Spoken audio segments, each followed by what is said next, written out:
What is up, fellow thermonuclear AFers? I am Dan Favale coming at you with another trademark Hardwood Knocks mailbag. Like I said, I'm trying to do 2 of these a week. This one will be Discord specific unless I get random questions on YouTube or via Twitter, which I got one random Twitter, not random, but I had a Twitter question that did not come via Twitter solicitation. Very quickly, though, before we cannonball into it, if you have not done so already, please remember to throw us that permanent subscription. If you're on YouTube, hit that subscribe button. It helps me out, helps the podcast out a ton. If you're listening to the podcast via podcast player for the first time, throw us that permanent subscription, download every episode.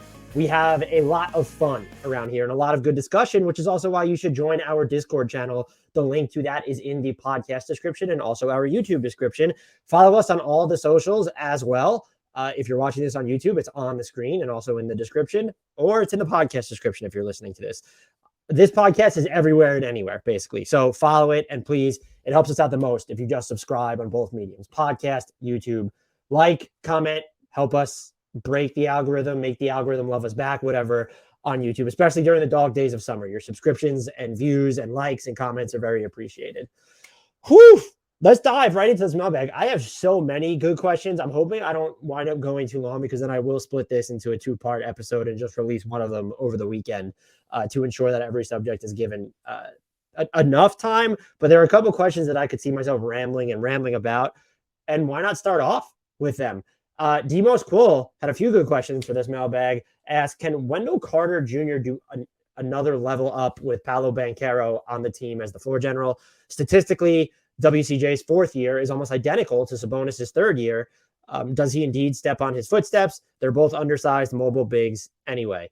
I've never thought of Wendell Carter Jr. as undersized. I will say, Demos, that I did not realize how similar his numbers were to Sabonis's in his 4th season. I looked those up, and they're eerily similar. It's absurd. The thing I will say is I don't think he's going to follow in Sabonis' footsteps, just because when you go back and watch how he's accumulating some of these numbers, there feels like I don't know what the word is, but one, WCJ is not the passer that Sabonis is because he's not asked to be. He's also not going to enjoy the same type of post-up volume. That was 12% of WCJ's plays last year, and he averaged, by the way, 1.21 points per possession in the post. And so he's a good passer. I think what I'm very interested in is I view him as having some more like outside in juice where Sabonis is going to operate methodically in those situations. Even if you see him bring the ball up the court, WCJ just seems to operate faster there. And so that's not to say that he would be better, but I'm more interested in him as like this explosive decision maker, or even just I like him more, think he can fit more alongside someone like Banchero and Jalen Suggs and anyone else like a Markelle Fultz who needs the ball or wants the ball in their hands on the Magic. You look at WCJ's screening and off-ball movement, that looked to get a lot better last year. I trust long-term Wendell Carter Jr.'s jump shots. He shot 38.5% on catch-and-shoot threes after the All-Star break. Maybe some noise in there when you look at some of the games that he played. What I'm most interested in seeing is how he deals with what will presumably be less attention, because also look at him when he catches the ball on the roll. Like, defenses were showing 2 or 3 bodies towards him more than you would expect. That can't happen if you have Banchero and Suggs is playing well and Franz Wagner's on the court. And so that extra space, I think, will allow him to put more pressure on the rim, since he was a little bit below average there when you're looking at his volume. Some of that had to do by design or by choice, just looking at some of his bailout options, little flip shots and touch a little bit further away from the basket. But I'm anxious to see if they run Banchero, WCJ pick and rolls, which they absolutely should, or even if they're not, if it's Fultz, Wendell Carter Jr. pick and rolls, or Suggs, Wendell Carter Jr. pick and rolls. The Magic, while I don't think that they're just like chock full of good shooters now, the roster is currently constructed with Banchero in the fold. They brought Mo Bamba back. Gary Harris comes back. Terrence Ross is still there for now. They have enough like surrounding shooters, Franz Wagner, of course, to where WCJ is going to have easier paths to get to the rim. And so I don't know if WCJ will be as central to what Orlando's doing offensively if you want to see him have the ball in his hands, but I don't think he needs to be that type of player to have an impact. And look, let's just call it what it is. There's a chance that Wendell Carter Jr. is still an all-star. He's young enough to where he can continue to improve. He just wrapped up his age 22 season. He was largely written off because of Chicago. And his passes mattered. They weren't like super complicated passes, but teammates shot almost 54% on their looks when they took a shot after a pass coming from him. And also, there's more like, I want to say laterality, which probably isn't a word, to Wendell Carter Jr.'s offensive game if you put the ball in his hands. I think it was a game against the Dubs last year. He hit like this 2 or 3 dribble, escape dribble 3, and it was just glorious to watch. And so he's been a player I've been thinking about a lot of what is his ceiling. It feels undefined. Do I think he's ever going to be an all-NBA center? I'd probably bet against it. But if you told me that Wendell Carter Jr. was in the all-star discussion this season, I'm not going to be shocked. There's more mobility from him on defense than there is alongside, or not alongside, but from Domas Sabonis as well. And I also like the fact that Sabonis can devastate as a playmaker from a standstill. And even just like if you're going to put the ball in his hands and tell him to try and get his way towards the basket, there's just more like jet fuel or pop to what Wendell Carter Jr. is doing. He might be best if he's catching the ball on the move, but like he can get going downhill off a standstill, like, and really get going. And so I view him as more complementary than Sabonis, which is not to say better, but I think easier to fit in inside this ecosystem where the Magic are going to want to feed plenty of other players. And quite frankly, when you look at Suggs and Banchero and even Fultz specifically, they're going to need to feed a bunch of other players. And so I just think this is all to say, I think Sabonis and Carter Jr., despite the statistical similarities, are just much different players by the avenues through which they got there. And so that's not a problem. I don't think that Wendell Carter Jr. needs to be the number 1 or number 2 option on the offensive end. This is someone who I think could just, within the complete flow of the offense, I don't want to say not having plays drawn up for him, but not having to toss the ball to him in the post or like from the high elbows or just like above, like beyond the arc and have him run these handoffs. I don't think he honestly needs that. He can get to 15 plus points like he did last season, maybe even flirt with 20 entirely within the flow of the offense. And I'm just, again, very intrigued to see what he might do with either, is he going to take more threes? 3.5 attempts per game is fine, but you want to see that number go up? Or does he just have even higher quality twos to take because of the extra space that should be around him? And his passing might improve from there too, because like I said, he did a really good job diming up cutters and even finding some shooters beyond the arc. And he will swing the ball very quickly as well. And so he's the type of player where you scale his game to a better version of the Magic, and you have to envision Wendell Carter Jr. actually being better. And so you want to see the 3-point clip come up. I think getting the extra rim pressure will hopefully bring up his free throw volume. That's tough to do sometimes when the ball is not perpetually in your hands. Like I said, though, when he gets going and is going downhill hard, teams should be able to foul him. Needs to bring the free throw clip up, sub 70% last year for the season. Not great. Certainly a good enough rebounder to play the center position. So the question here, can Wendell Carter Jr. level up? Absolutely. And this is someone that I would watch as, look, if you want to pick Suggs, I would not pick rookies as part of this exercise. If you want to say that Wagner is going to do it, but if you're looking at a breakout candidate on the Orlando Magic relative to what happened last season, it's Wendell Carter Jr. feels like, no, he might not have the most runway to improve, but it might just be set up best for him to improve based off what we just saw last season. And so I'm not ruling out an all-star trajectory for Wendell Carter Jr. at this point. And frankly, you shouldn't either. I know players can sort of be considered what they are entering year 5, but like that's not always the case. If you told me that Wendell Carter Jr. was just worked his way into the discussion for most improved player, I'd be a little bit surprised unless the context of his game changed a ton. He probably deserved that buzz this past season that he didn't really generate when you look at who all the other candidates and the ultimate winner was. But I wouldn't write him off of that discussion. You tell me. There are just so many possibilities left for Wendell Carter Jr. And yes, I'll bet against all NBA because you need to be a top 3 center. Or I guess the way they fuck with positions now, you could be like a top 6 center technically and get it as a forward anyway. I don't know if he gets there, but this is someone who's really good. And that's why I think when there have been a lot of questions about would you rather have the Magic or the Pistons next season specifically, it's why I lean towards the Magic because they have a Wendell Carter Jr. in addition to, and Franz Wagner, but in addition to like having the Banchero and Suggs and how that applies to the Pistons having Cade Cunningham and Jaden Ivey, among others, obviously.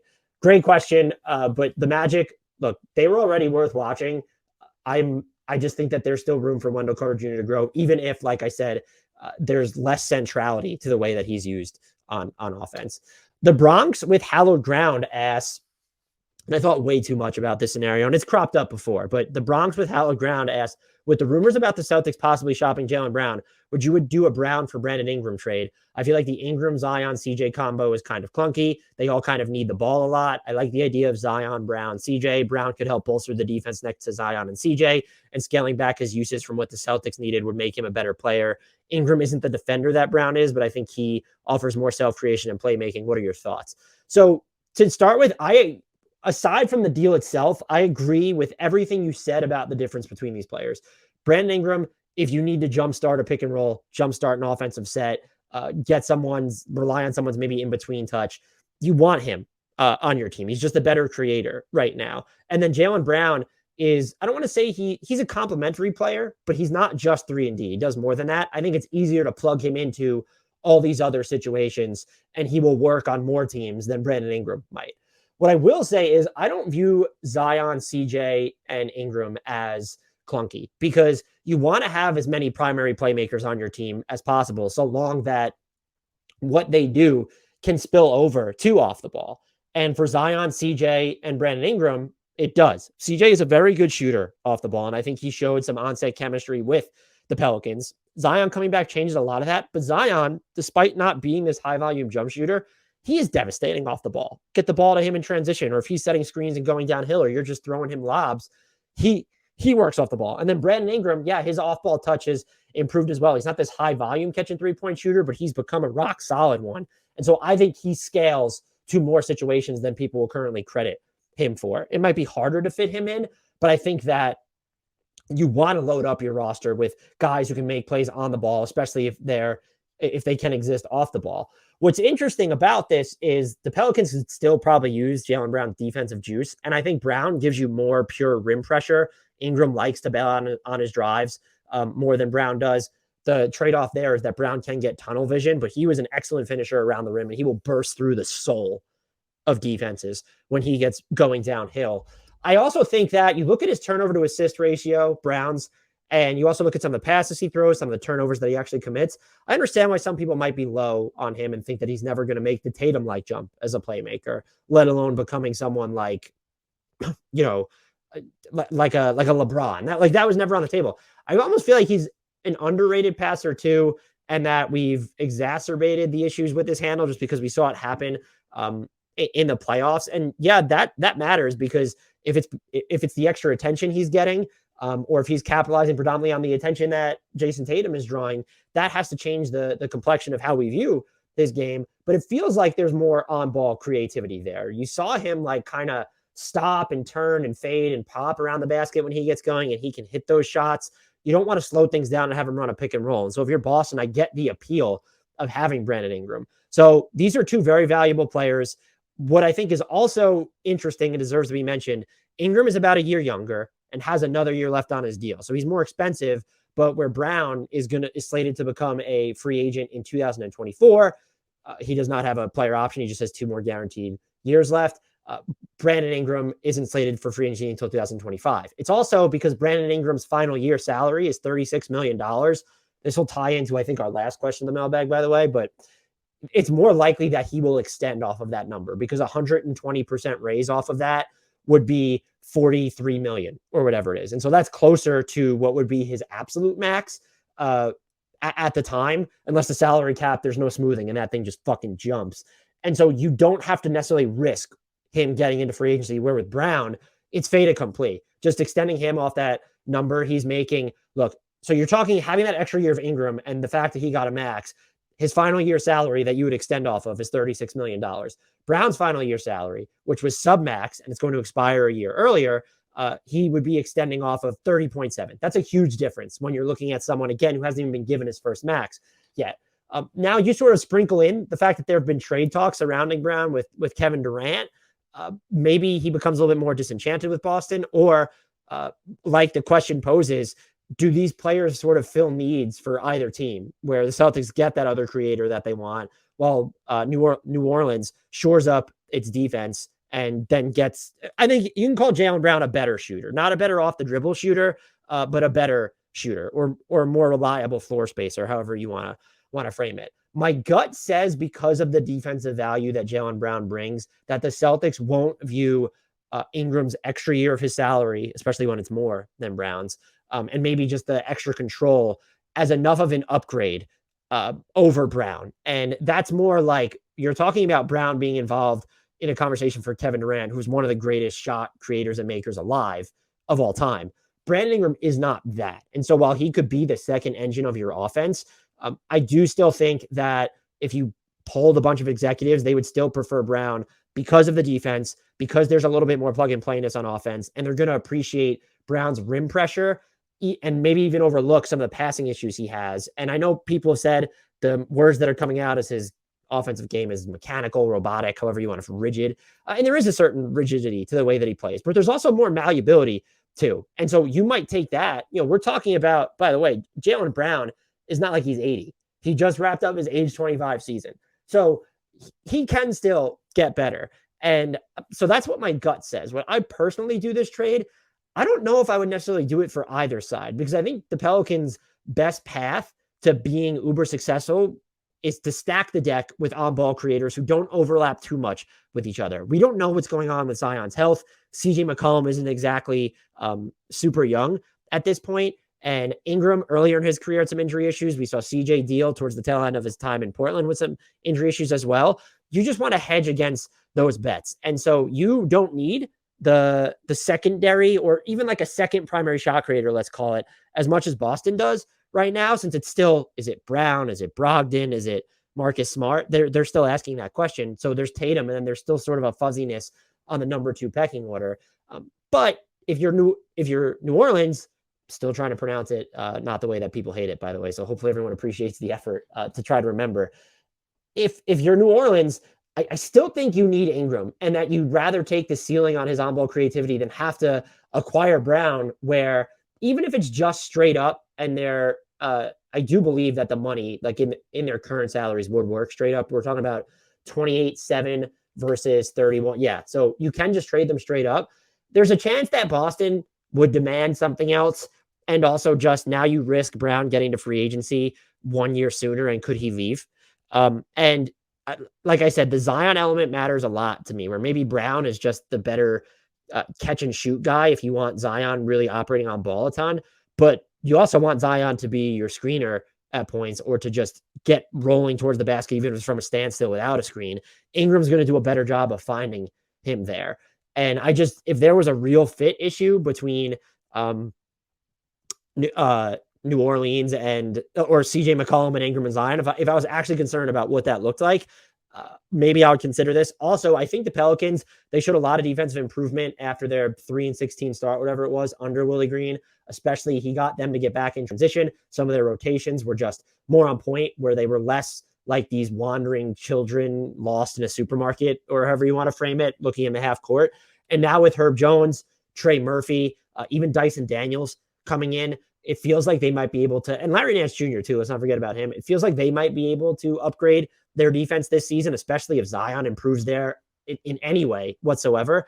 So I don't think I would do this for either side, but it is a fascinating discussion. If you flip-flop these two players, which team gets better, or do they both somehow get worse? And I honestly don't know the answer to that question, because you are giving up, there's a defensive downgrade just as much as there might be a shot creation downgrade. Going from Ingram to Jaylen Brown for New Orleans, there's that shot creation downgrade, but there's that defensive downgrade still, as much as Ingram has improved for Boston if they went from Brown to Ingram.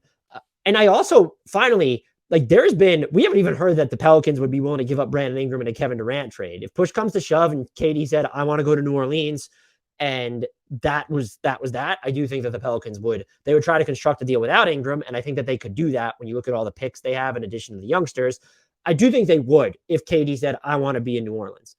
But that being said, we haven't even heard that he's not been deemed the level of untouchable as Scotty Barnes, mostly because the Pelicans have existed on the fringes of the Kevin Durant discussions. We don't even know how involved they are. It's just us, these talking heads, discussing it, really. And there's been some chatter like behind the scenes. You'll hear it from people. So yes, you know that there's a tangential involvement, but it's not front and center. And then also, the Celtics, are you trading Jaylen Brown if you're not getting Kevin Durant? Is he eminently available? And look, that might be another podcast. Like, what could you get in a Jaylen Brown trade that's independent of KD? And are there any worthwhile deals? I think this would be worth at least thinking about for both sides. I have a feeling Pelicans fans would immediately say that it's not. That's just my guess. That's not an insult. Maybe it's not. I also have a feeling a bunch of Celtics fans would say, hey, no way. It's an interesting thought exercise. I ultimately wouldn't do it for either side. What do you think, though? Let me know. Let me know in the comments about this question, which I clearly thought and talked way too long about. Demos Quoll again asks, how do you see Haliburton's scoring average this season? If we accept that he's a pass-first point guard, is it too difficult for him to reach the 20 points per game mark? Chris Paul only did it for 2 seasons out of 17, despite being efficient and clutch. Yeah, you're sort of spot on here. I don't want to pigeonhole Tyrese Haliburton to the Chris Paul 2.0 comps that he continues to get, but look at I don't even want to call it an opportunity. Look at the burden he was carrying when he first went to Indy. And shout out, Rhett Bauer did discuss this in our Discord when this question came in. But Tyrese Haliburton averaged 17.5 points in 36.1 minutes per game after going to Indiana. That was at 12.4 field goal attempts / 5.3 3-point attempts per 36 minutes. That's like, he's not going to get, I would think, a higher volume opportunity than that. Chris Duarte didn't play the final month of the season. Benedict Matherin's now in the fold. If Turner's there, I think you're probably going to try and feature him a little bit more, just in advance of his free agency, or to see what you might have if you give him a little bit more self-creation. And so my bet would be, given how responsible he's going to be for setting up other guys, but also some players, specifically Duarte and Mathurin, who are going to infringe upon his volume, I would bet against it next season. That being said, his path to getting there is actually shooting more. 12.4 attempts per 36 minutes is not, like, especially on that roster that he was working with at the time. And can he jack up his 3-point volume? I won't rule it out. And like Demos Quoll said, Chris Paul did get there for a couple of seasons, and it wouldn't, like, if I set the over under on his scoring where it was at Indy last year at 17.5, I honestly don't know what I would pick. I might take the over, but still go under 20 points. It's just, it doesn't feel wired into his game, Haliburton, to be that aggressive, looking for his own shot. And I think what will be critical is either that changes, or do they get him taking more threes, either if it's as a catch and shoot guy, or he's just more confident in his off the dribble looks. Do I think he'll ever get there for his career? I'm just going to say yes, because I am drunk on Tyrese Haliburton, everything. And the fact that he was just viewed as just like this, like, eminently, like, really good player who wouldn't dominate in any one facet, I don't buy it. The passing, the live dribble passing is just there, and it's fantastic. And he is more of an off the dribble threat pretty much at every level, certainly at the bottom level and at the top level, threes and around the basket, than people give him credit for. This is someone who has, in a very clearly to me, an all NBA ceiling. And so I will say he gets there at least once in his career. Let's revisit this in 10 years and see where I'm at. Christopher asks, with the Durant, Irving, Mitchell trades apparently at a standstill because of the haul Utah got for Gobert, do you think the NBA should come up with a set cost for certain caliber level players? Like Pat Beverly would be worth X amount of players and X amount of picks, while Durant costs in picks and players would be more since he's a higher caliber player. I hope this makes sense. It did in my head, but then I started typing it. Thank you for this question, Christopher. And Glad in Discord added, there is kind of already a rubric in place, because the NBA, you need to match salary, not dollar for dollar, but be within the realm depending on where you are relative to the luxury tax or salary cap. I would lean no, that I don't think they should or really can come up with a way to provide a uniform cost for players, just because I believe that the value of players is too subjective. And just look at the difference in criteria, not just age in this case, where it's like Kevin Durant is going to go into his age 30 or age 34 season, whatever it is, but Brandon Ingram is about to go into his age 25 season. That's a big difference. Contract length. Kevin Durant has 4 years left on his deal versus, are you trading for someone who has 1 year left on his deal? And then there's also just the overall skill is, how do you delineate between stars? Like, yeah, okay, there's one end of the spectrum of Beverly versus Durant, but like, what about Ingram versus Brown? Should those two cost the same on the trade market? That might be an example of two players that should come pretty close to that. And there's also just like player archetype, where certain teams don't need to give up as much for their last piece or even a star that they're acquiring, but maybe there's a team that desperately needs a 5 versus that definitely needs a wing, or it depends on how they want to play. Minnesota was very clearly for a while in the market for a big, and that's why they gave up so much for Gobert. Whether they should have given up that much, that's a different story. But like that is the market. It's supply and demand there. And then there's also the context under which the players leave. If it's the team deciding to trade a player, or if a player asks out, I do think that what Christopher is suggesting would help teams that are kind of bent over a barrel if players get closer to the end of their contract, the final year, 2 years left, whatever. It'd be like if Donovan Mitchell requested out after this season with 2 years before free agency, or even after next season with 1 year left on free agency. And so I get that aspect of it, but I also think like the way that star trades have worked out for the most part lately, we haven't seen like any team just get absolutely fucked in the return. It was widely considered that the Pelicans did well for Jrue Holiday, that they did well for Anthony Davis.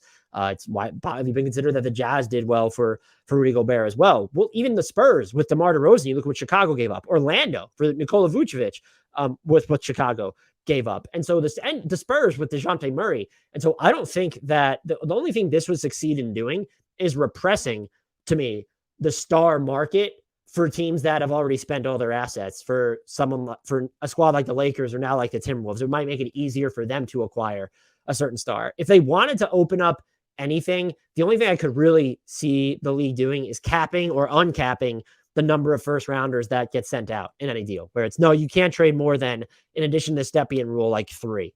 That's the max. And then that's like, it might save some teams from themselves, but then it hurts teams where the star does ask for out or wants to leave, or could you uncap and say, fuck the Stepien rule.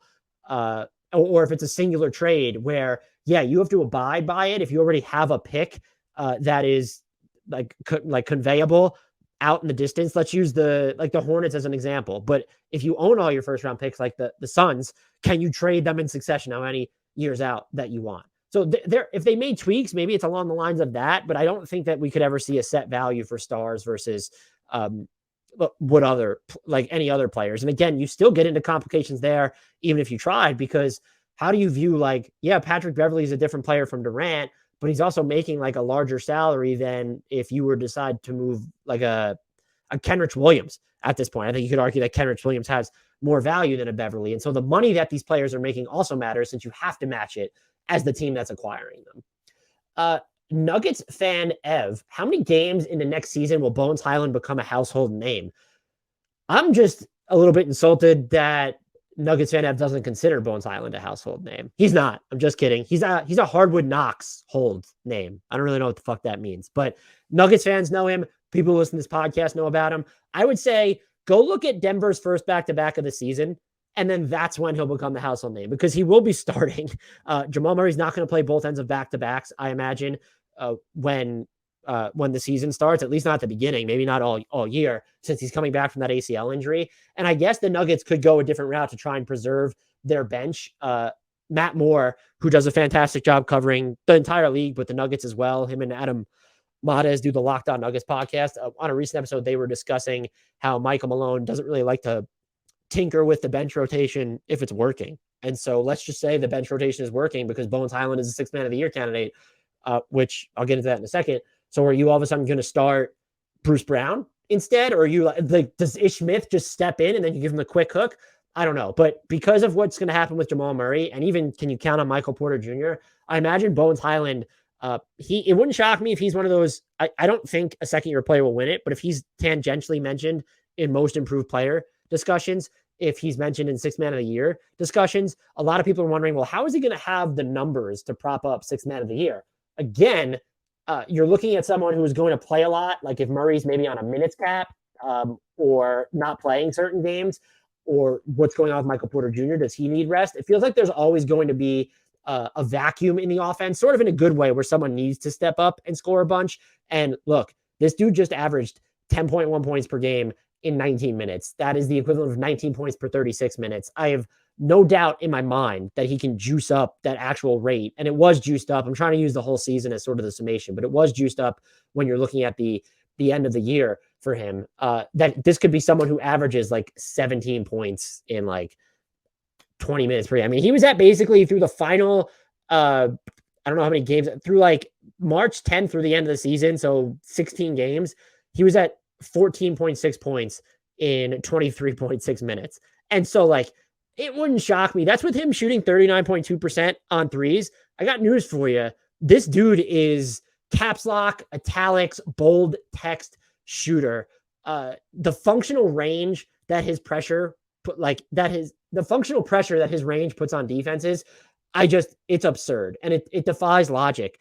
He will uncork mega deep threes, down standstill triples from the corner, and then just rain hellfire from the perimeter off the dribble. I was very impressed with his live dribble passing last year. And even Adam Ades and I kind of discussed that leading into the Nuggets season. And you look at his season-long shooting numbers, and they somehow don't even accurately portray just how devastating he was. He hit 36.7% of his spot-up triples and 36.9% of his pull-up trays. That is a fraction of the season. When you look at post-All-Star break, 47.2% on pull-up three-pointers post-All-Star break. That is just absolutely ridiculous. And so I would call him, and I think Matt Moore, I think I read something from him where he called him this. He's a pretty good sixth man of the year bet at this moment, I would say, because voters love volume scorers. And a lot of the times they're going to come from teams that received a lot of attention. Look at Jordan Clarkson, Tyler Hero as examples. So he would be a good bet to me. And I think he has another sort of dimension to reach as a passer. And it would not shock me if this is someone who, look, there will be room for him to play between 20 to 25 plus minutes per game throughout the season. Like there might be nights where he needs to eclipse 30, depending on what's happening with Murray or Michael Porter Jr., or just what the Nuggets offense needs. And so if he ends up at like 26 minutes per game, or even just 25, like if it's between 23 and 26, yeah, he's got a chance to win sixth man of the year, even to someone who won't necessarily be part of all of Denver's closing units. So I think this is someone who's just sort of like a sleeping giant in terms of building blocks. There's a very real, if not likely, chance at this point that Bones Hyland is the biggest X factor on this team when you're looking at none of the big three. And also, I think you can make the case that he's more important to the Nuggets' future at this point than a Michael Porter Jr., depending on how you feel about MPJ's reliability. Yeah, if MPJ hits on the player that he was and Jamal Murray never gets injured again, okay, sure. But then Bones Hyland all of a sudden becomes this X factor of there's an embarrassment of riches when it comes to talent on this team. Or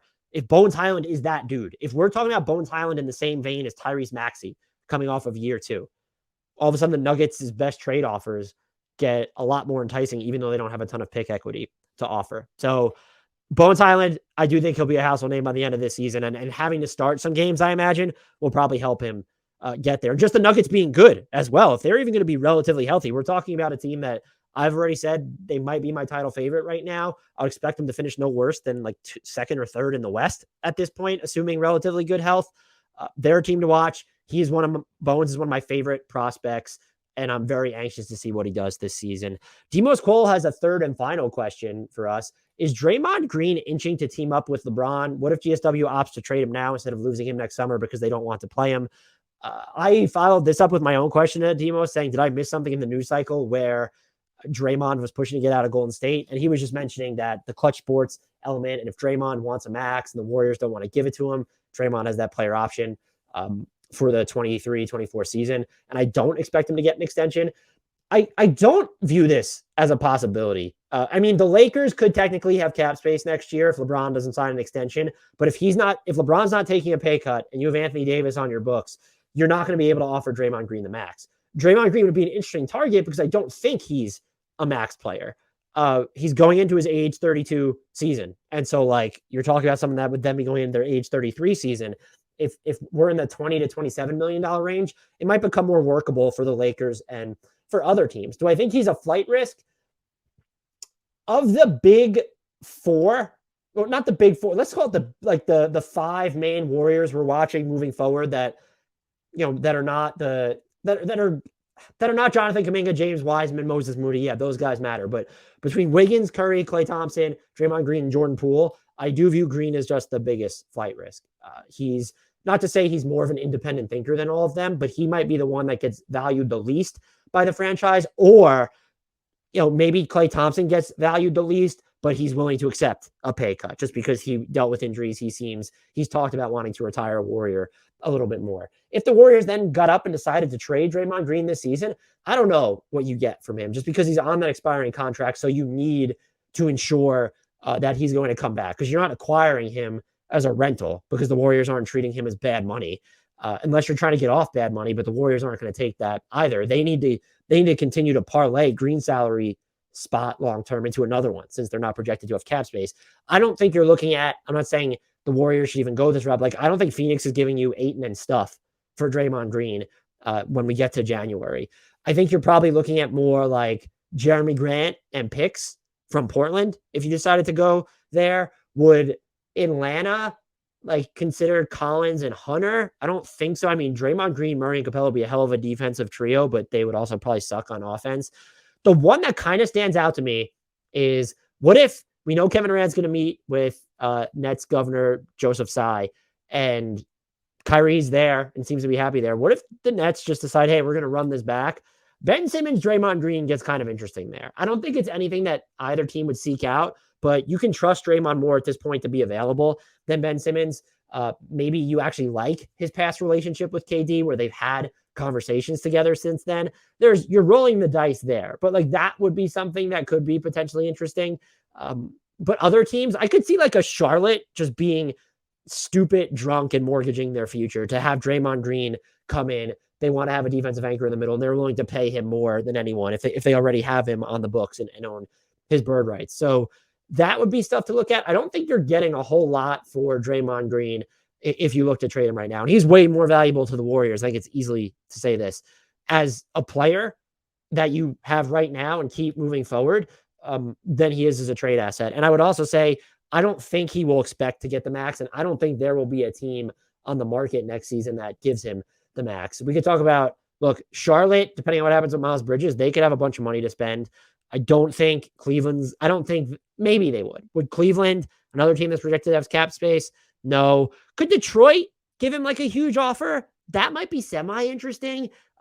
Does him and Jaylen Durant work at all? They might be okay with that. They're trying to play Bagley and Durant together, I would imagine, at certain points, or at least Bagley and Beef Stew, however you want to structure that front court. So maybe the Rockets, no. They could have a ton of cap. Indiana, I would say no. OKC might have some cap space. I'd probably say no, though. That would be interesting. Orlando could have cap space. That's a no for them going after them. Sacramento can get there depending on, like, they can get 20 plus million next year. I have them at, depending on what they do with their own free agents. That'd be intriguing, but I would still vote no. The Spurs will have a ton of cap space, but I don't see them going after Draymond. And Utah right now projects to have a bunch of cap space, but they don't seem like a team that will go after Draymond. So I just don't see the threat that would even give him the max to leverage against Golden State. Really, I only see this going off the rails if does he want money comparable to what he's getting now, which 27 million under the new tax cap, if you're going in the $150+ million range, yeah, fine. But if the Warriors aren't even willing to go that high and they prefer to keep Wiggins and Poole and then worry about Klay Thompson's next deal, there also might be a chance that if you let this season play out, which I think is smart for both sides, because I don't think Draymond Green, if he wants long-term security, sure, but I don't think he's going to get a number that's bigger than the 27.6 he would be owed in 23-24 right now in an extension. And so building off that number, I feel like he would be right around that area. So if he wants to build up his value, playing it out makes sense.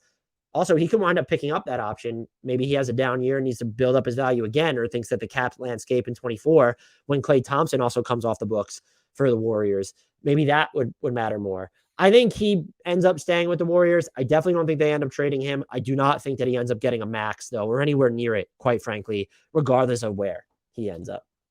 JT Alexander, do you, anyone else in the chat, have any harmless, unoffensive, mild takes for the new season? We had a couple listeners respond to this, so I'll get to those after mine. This was a question I kind of wanted to pose on Twitter and see like what type of responses we got and read them off, but I don't think that not anyone. I don't think enough people would have understood the context of it, because we're looking for like not spicy takes, maybe medium spice, mild takes, like the mild sauce from Taco Bell. And as a basis, JT Alexander said, mine is Porzingis going to be an all-star again. I was initially like jaw dropped at that suggestion. That felt super spicy. But Porzingis played well in Washington after the trade. If he stays healthy, sure, why not? I could see it happening. Also, it's the East. And so like the big man votes, or if you're looking at pure centers, it gets a little bit questionable. You have Bam and Embiid, so maybe it's possible, but now like Evan Mobley and Jared Allen are in that fold. It's still, that feels more than mild, JT. That's all I'm going to say. I tried to frame mine off of that. And so the two I have is Wendell Carter Jr. becomes an all-star. That might be too spicy. The other one I have is the Pelicans will be better than the Mavericks next season after Dallas lost Jalen Brunson. I tell you, We haven't gotten to report cards or win totals yet, but I have a feeling Mavs and Grizzlies fans are going to come for me once again. I admitted my mea culpas when I was wrong about them this past season, but there's a pattern with me underestimating the Grizzlies. And then now if there becomes a pattern of me underestimating the Mavs, I almost don't want to spew. I don't even want to spill out this take, but I'm going there. The Pelicans will be better than the Mavs. That's how high I am on the Pels. Demos Cole says, Tari Eason enters the Rookie of the Year combo. Scotty Barnes is an all-star. I think those are in theme with this. I initially thought maybe Ty Washington would be the just the rookie that gets there, but I understand that Ty Washington's summer league, except for a few moments, was on the rougher end. And then Thor has the Mavs won't get past the second round. That's I'm sure that's in theme with it. And Boston won't make the finals. Boston won't make the finals. I feel is like not spicy enough because the Bucks and the Sixers and the Heat still exist. And so you need to believe that like Boston is entirely in its own tier.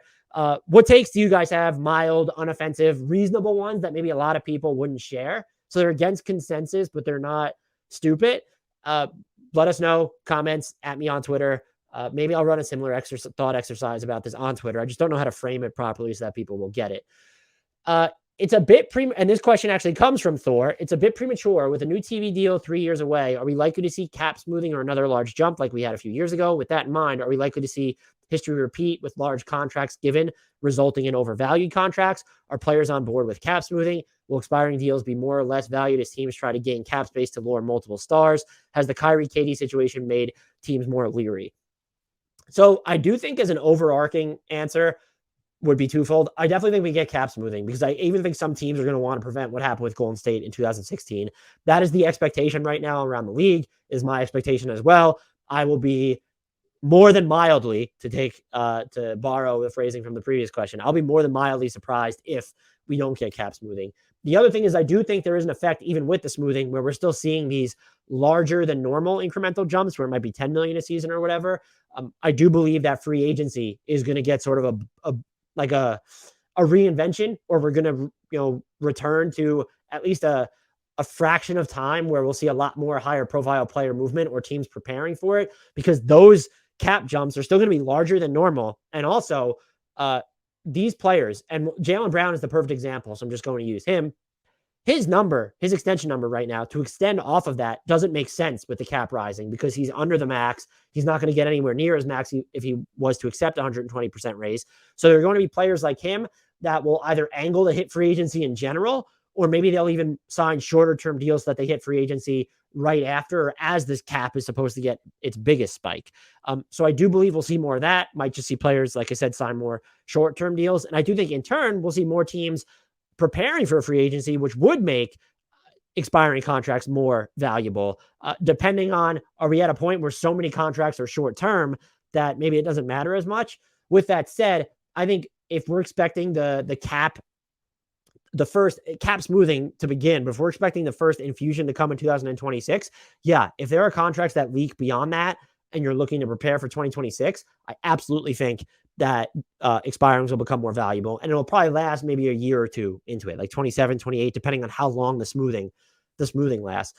I don't know. And when we're looking at contracts in terms of bad contracts, I think teams probably learned their lesson from the summer of 2016. And because we're not going to see a gargantuan jump like that, you're not going to get the Timothy Mozgov like deal. I would argue that most of the questionable deals, people who don't like the Jalen Brunson contract, maybe didn't like the Mitchell Robinson contract all that much. I'm not trying to just name Knicks players here. Beal's not a good example there. Maybe you don't like the Marvin Bagley contract. These deals just look better because they become a smaller percentage of the cap. Lou Dort, that was overblown to begin with, especially because the 50 years of team option. But now all of a sudden he's $17 million a year. That's a lot different when you're talking about he's $17 million now around there. But when you get that against the salary cap, that's 150, 160 million or more, that just doesn't matter as much. And so because there's going to be smoothing, so the jumps will still be pretty significant, but they won't be as massive as 2016. I think teams will be inoculated against having those types of situations. And also just if there are going to be more stars prepping to hit free agency, you're probably going to be a little bit more judicious in how you're spending anyway.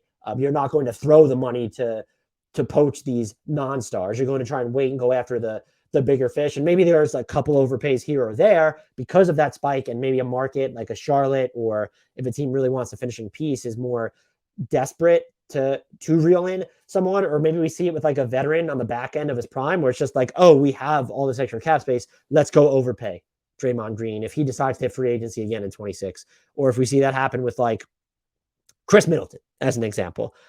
Neither player is slated to be a free agent in 26. They're slated to be free agents before then, but they might be interesting exercises, as well even maybe a Kyrie, a LeBron, but we have the Bronny element there. But just like other, like a Jaylen Brown, again, or Brandon Ingram thinking about his next contract. Is he going to want to hit the open market or extend? Players might sign shorter-term deals to re-explore free agency. And the final element of this, has a Kyrie KD situation made teams more leery? I don't think so. I just feel like free agency has never been a particularly realistic path to rebuild your team. It's very much only worked for a handful of franchises. That being said, like, if it was more common opportunity and this is how the Nets situation blows up, yeah, you might be more leery. But I don't think the Kyrie KD situation has scared teams from wanting to sign guys in free agency. There, you can argue the collateral damage is typically lower than if you were to acquire them via trade. And in the Nets case, it was like very specific to where there was almost just no collateral damage. They had all these, they had all, like, yeah, it would have cost them D'Angelo Russell that summer, but like they still had Karis LeVert there. They still had Jarrett Allen. They were well set up beyond that, had all their picks. But if you were trading for these stars, it's definitely going to cost you more in pick equity. Whereas when you sign them outright in free agency, do you need to use a pick to salary dump someone? Maybe. If you structure your books right, you do not. And then you're obviously not dealing away, even in those scenarios, as much pick equity in straight up trades. And so I do think that we're due for a free agency renaissance. Not immediately, but probably once we get like between 26 through maybe 28 or something. I don't know how long the cap smoothing is going to last, and we have to see what the actual number is. But once we start seeing the cap jump like $10 million a year, or whatever it winds up being, I do think there's going to be, in anticipation of that, players signing shorter term deals, not signing extensions at all, maybe even getting to free agency before then, again, using Brown as an example. Final question. Ben Bender fan, is Cam Thomas going to get the time he deserves and prove he's a star, or will it be another year? I don't know. I mean, right now, I have no idea what the Nets are going to look like. If they keep Kyrie and KD, it's going to be at least another year. The better question might be, does he have that star potential? I do think Brooklyn needs his three-point efficiency and volume to climb. That being said, he has the look and feel of someone who will inevitably down triples at an above average rate. He diets on a steady stream of off the dribble opportunities. And yeah, his shot profile wants for rim pressure, and he does indeed bail out too early on his drives, but it's really hard to quibble too much with his shot selection when he was connecting on 54.8% of his attempts between 10 and 16 feet last year, and then north of 43% on his long twos. Where you're going to need to see the jump is, I definitely still think as a passer when you're looking at his drives. And then if you want him to run pick and rolls, he wasn't bad relative to rookies as a scorer. 0.88 points per possession. That was in the 50th percentile. Not exceptional efficiency. You're going to want that number to come up, maybe him turn the ball over in those situations a little bit less. So you're going to need him to become a more dynamic pick and roll threat as that passer and even as the scorer, and then bump up his 3-point volume. The defensive concerns for sure, but we have, I don't want to call them one-way stars, but you can be an offensive superstar and still qualify for stardom. I think he is a viable prospect. I wouldn't predict that this is someone who's going to make all-star teams, but if you said that this is someone who winds up being like maybe a perennial 6th man of the year candidate, or you want to loop him into, oh, this is someone we think that's going to get on the Tyler Hero trajectory. Hero was a better shooter and passer and still is than Thomas, but that off the dribble creation and how comfortable he looks subsisting on it is important. A lot of it's going to be, though, what type of agency does he have over the offense? He did have quite a bit of license last year, but that was there were some injuries in with players in and out of the lineup. And then, of course, the Kyrie Irving situation. If you have both Durant and Kyrie Irving there in addition to Ben Simmons, no, that opportunity won't be there. Even with Ben Simmons still there, you're going to want to put the ball in his hands a ton. That's why you need Cam Thomas to sort of, nail down his threes, certainly his set threes. If you're not expecting him to hit these off the dribble looks that he does inside the arc, scaling it beyond the arc, okay, fine. But he needs to be a viable set shooter. That will do it for us. I hope you enjoyed this mailbag. Please remember to subscribe to us. Hit the subscribe button on YouTube, like, comment to help the algorithm love us back. If this is your first time listening to us via podcast, permanent subscriptions, word of mouth as well. Tell friends, family members, acquaintances, random people on the internet who you know might happen to know or see that like basketball. We have pleasantly sub-mediocre coverage here for the entire league. Until next time, and as always, I leave you with the shout out to the one, the only, the indelible, the actual prospect who remains on the superstar track. And he deserves the time to prove it and the reps to prove it. Frank Ntilikina.